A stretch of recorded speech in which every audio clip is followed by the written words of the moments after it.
Welcome to interest.co.nz's morning briefing of what's news here and around the world. Everything you need to start the day in 90 seconds at 9 o'clock, starting now with news that the ASB has followed the ANZ and National banks in lifting its 2 and 3 year fixed mortgage rates.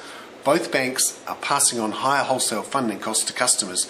ANZ National was the first to step out of line when it increased its 2-year rate to 9.7% and increased its 3-year rate to 9.55%. This has caused a stir because it's happening before any move in the official cash rate and at the same time as an economic slowdown. This is all linked to the global credit crunch, which has driven down the appetites for risk, which means borrowers have to offer more to get money. That's the trickle-down effect of the global credit crunch at work.